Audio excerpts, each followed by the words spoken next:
Welcome to the episode number 49 of the podcast From Stress to Success Blueprint with your host, Lolita.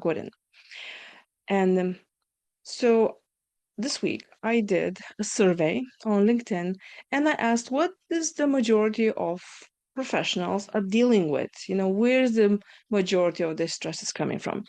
And there were some, things like time management and some other things. But here's the number one that really surprised me. It was that they were stressing out the most about how to deal with people, with their own employees and with the clients. And now, if you're listening to me, I would like to know in the comment below, if you're watching this on YouTube, tell me now, what is that you stressing the most? Is people really the area that you are stressed out about? And I'm going to start this series now, how to deal with people in general, not necessarily with employees, because we all people, and I think in the workplace we forge so many friendships that we still remember after we leave the workplace. And when it comes to clients, our livelihood depends on it. You could be working for the big company, or you could be just working for yourself, or even, I was working in the previous company and they were saying that my client is somebody else from another department. So if you're delivering something, that's your client, no matter you're working for the same company or not. But also, I would like to extend this towards our families and friends as well, because you still need to have that connection and you still need to be happy in it, no matter what kind of relationship that is. So today I want to start with something that is just reminding me, because last week I was talking with a client of mine and she was saying that she is stressed out because she has some clients that she loves dealing with, and there is one particular client that's driving her nuts, and she was asking me advice how to deal with something like this. So if you have a person right now that you feel like you just have to keep a relationship going, or else, I'm inviting you to really evaluate how much of the goodness you're getting from them. Because if you're getting only stress, it's not really a good idea to have them around.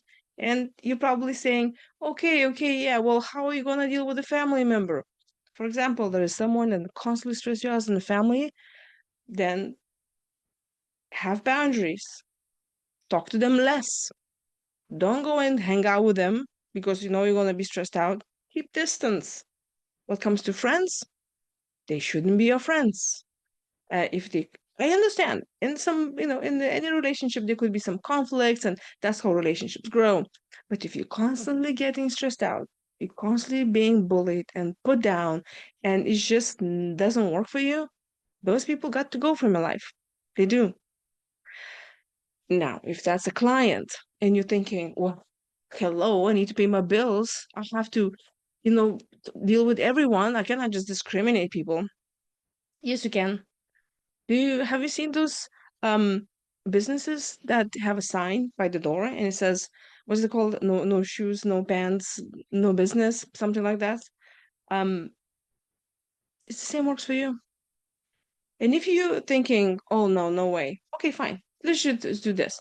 You write it down, all of the goodies that you got getting from that relationship, and like any relationship, could be friend, a family member, anyone, a client, an employee, and see what is the value. There's a balance? Is there a balance? Because like you have to get something. And I'm not talking about like, oh, now you need to be selfish, you need to get all the things for you. No, it has to go both ways. But if you can see immediately that you are giving out more than you're receiving back, that's not the right relationship. That is not. So if you have a client, write it down how much business you get from them. Write it down the hours, how many hours you have to service them, how many hours you have to deal with these stressors, the dramas, and all of this. And then at the end of the day, ask yourself, is it worth it? Because here's what happened with this client of mine. I told her that she needs to cut that client. Like, you know what? It's enough. Just give their money back for the service and then concentrate on something more. And what happened is she realized there were so many hours that she was putting out with that specific client that she was just stressing out dealing with it. Like, oh my gosh, that person messaged me again. When she freed up more time, she got other two clients that now she likes working with. just like that, because she freed up the time, she put that intention, and she opened up all that time that she could spend actually with other new clients and with her family, and she has less stress. So identify those things in your life, that especially with people that you're holding it so much, like, no, I cannot let them go, because it could be that you have a problem with letting go people or projects or anything that you've been working for a long time because of your loyalty. And if you grew up in the environment where loyalty was a very, very big thing, and we all mammals, we belong in a group, and we feel like the loyalty is keeping us alive, but not a toxic loyalty, not something that is hurting you. And if you're still feeling, I don't know, there's no way I'm not gonna see this person, that's fine. Take small steps. Don't tell yourself, "No, I will never see them again." But just distance yourself. Put some boundaries. Tell yourself, instead of seeing them every week, I'm not gonna see them every week. I'm gonna see them every second week. If that's a client, you just tell them, I'm not gonna talk to you on the phone anymore. Let's just shoot me an email or something. That puts more space between you and them.